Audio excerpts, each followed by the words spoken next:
Hey everyone, thanks for joining me again. This is our next video tutorial on Keep It Lit. Alright, so last time we were talking about different lights that we could add, doors, transparent walls, and illusionary walls. Now I want to show you some different status indicators for tokens. And for this, I'm going to add just a few fun tokens that I've used in the past for monsters. So if I want to add a monster token, um, let's add a carrion crawler. So I'm just going to grab this and drag it from my token library and drop it on here. You can see this token has a scale of 2. If I go to token properties here, you can see the scale set to 2. That's why it's a large token. And let's see, we'll grab some other, we'll grab a cultist, throw them here on the map, and maybe a crawling hand. Yeah, okay. All right, so the crawling hand, let's make their scale smaller, 0.5, like that.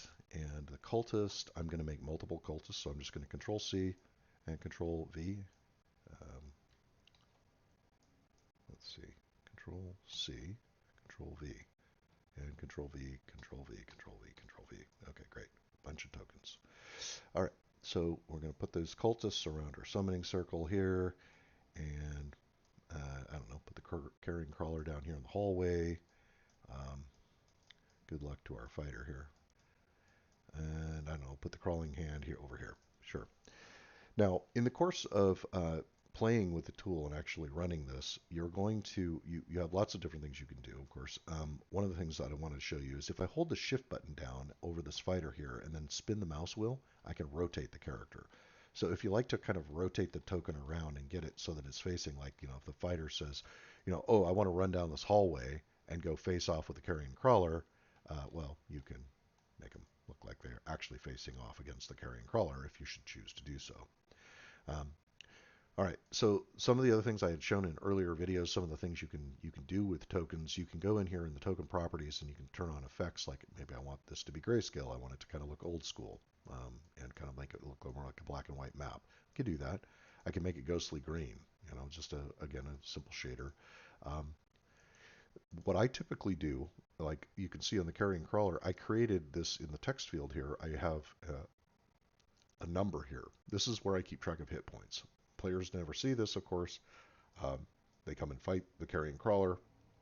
They score a hit. They do some damage. I'm going to click on the carrying crawler, come up here, and I'm going to change the hit point total. The other thing you'll notice here is I have these status icons here. Now I'm going to show you what those look like as we go in. Like, let's suppose the fighter now becomes paralyzed by the carrion crawler. So I'm going to maybe use green to represent that.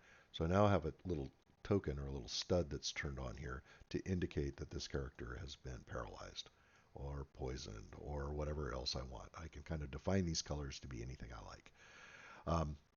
So let's suppose our wizard comes over here, and our wizard will spin him around so he's kind of facing the carrion crawler here on the stairs and casts a spell, and let's say he inflicts some condition on the carrion crawler. I don't know what that might be.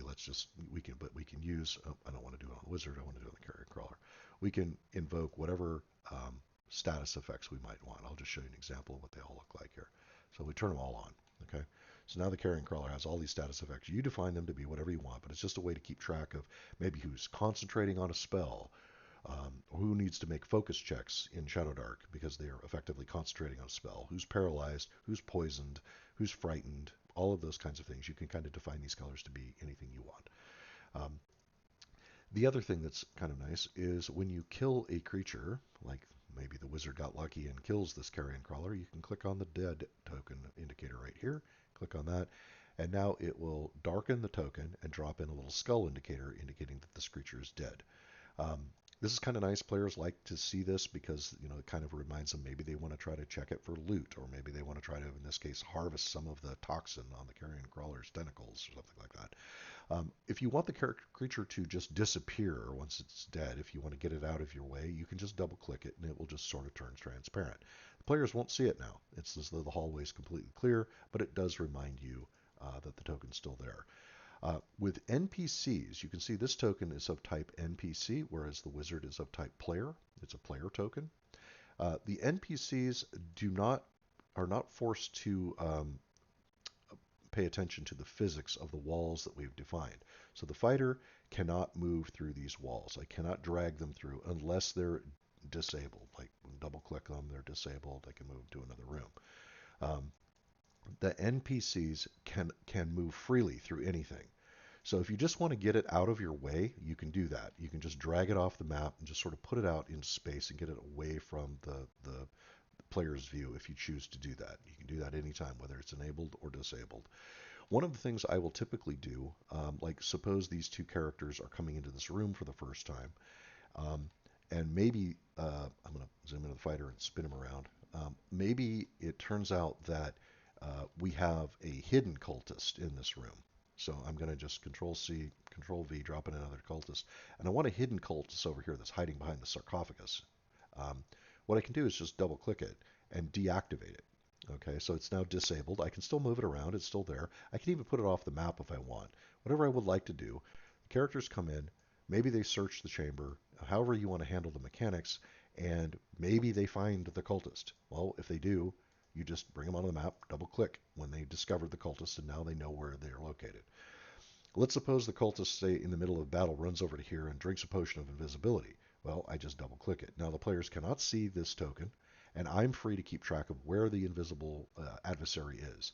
They sneak over here, they attack the fighter, and as a result of the attack, they become visible. So I double click, and now they're visible. So I can use those status indicators. I can use the state of the token in order to sort of really help with the description of the combat scene. I can keep track of status effects. A lot of really nice capabilities here, as well as managing, say, all the torches. I can manage lights. I can manage, hit points on my enemies. When they kill the enemy, they can have that, skull indication, meaning the character is dead.